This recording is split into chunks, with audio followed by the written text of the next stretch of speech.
子实际上在前3年我是来过了，当时带了一个广东的大哥，他是带着他的老婆孩子来这边专门看这栋房子的。当时主人家要价15.8个，大哥呢也出到了这个价，但是呢过了一个晚上，应该是晚上，他和他的儿子商量了之后，他就觉得这个价格低了，不想卖了。那为什么觉得这个价格低呢？实际上这边距离发源县城有6公里左右，门前呢就是一条清水江，大概这边距离江边呢也就15米左右。当时这个清水江呢准备要修一条观光大道，一直通往花园县城。当时这个主人家呢就觉得是不是有人来看房子，知道内部的消息，想花一个低的价格把这个房子给收了，然后别人在修这个观光大道的时候一征收，可能就翻好几倍好几倍。当时我给他说，我说我的这些顾客呢都是从外地过来的，没有这些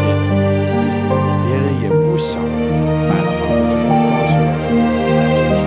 不想赚这个钱，他就觉得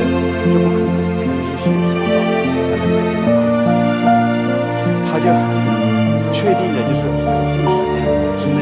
这边呢就会修观光大道。没想到时间过去了3年，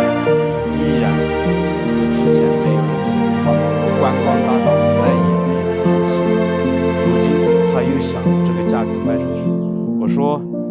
已经过了这个村就没有那个店了。广东的大哥也在另外的地方买好了房子，现在想要找到有缘人能出这个价，可能比较少了。那我们来看一下整栋房子大概是什么样子的呢？总共是有3间，中间是堂屋，两边都是卧室，进深将近有9米左右，里面呢是有5个房间，1个卫生间，还有个厨房。客厅呢没有多宽，也就20多个平方。当时呢我是进去看了，现如今呢大门紧闭，他们家呢是重新修了这个新房子在上方，因为这边呢交通不是特别的便利，靠近了清水江边，绝大部分的住户呢已经搬走了，只有他们一户呢还建在这边。从外墙的瓷砖呢，我们都可以看到房子的建造时间可能比较久了，少数这样竖纹的瓷砖，而且是5层20公分的，接近是30年前所贴的瓷砖，现在已经没有人这样去贴瓷砖了。这个大门呢也是6扇木门，平时呢两边的2扇4扇呢都是固定起来的，进出只会打开中间的2扇房门。这边呢贴了2个福字，这里是上了这个挂锁。房门呢也显得是比较旧了，颜色特别的深，而且上方呢是做了一个玻璃，然后用钢管做了一个防盗的处理。这个竹竿呢挂着2根绳子，是他们家呢以前晾晒衣服的地方，平时呢从清水江里面洗过的衣服就晾晒在这边。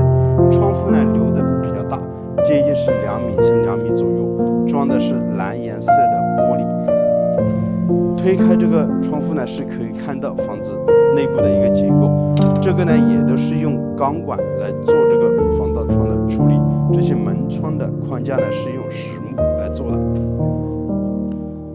这一次主人家已经把房间里面收拾得很干净了，他就等着下一个有缘人过来看房子，然后以这个15.8个的价格，看能不能找人接手把它给转让出去。他说房子这样子放着，1年1年的在变化，最后呢屋顶也会漏雨，房子呢破损的是越来越严重了。他现在已经完全不指望这个观光大道怎么去修了。他说当时也是听起这个所谓的内部人员所说的话，然后自以为这边要修观光大道了，然后他们家的这个房子一次性的征收，可能补偿好几十万，甚至以上百万。当时也是因为贪这个小便宜嘛。其实我们那天下午已经谈得很好了，这个价格呢他也是完全的同意了，但就是以为有人想来买他们家的房子，他们就以为观光大道要修起来了，自以为这个价格卖的便宜，别人一来可能转手就赚了好多倍。当时我们都说了，我们并不是冲着这一点来的，我们也不知道会修这个观光大道，只是看中这套房子周边比较安静，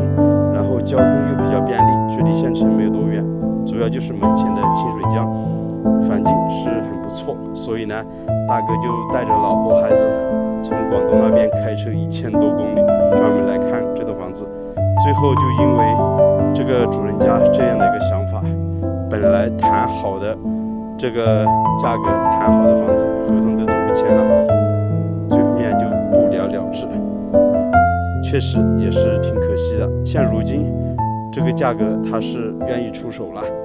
但是想找到有缘人确实不容易啊。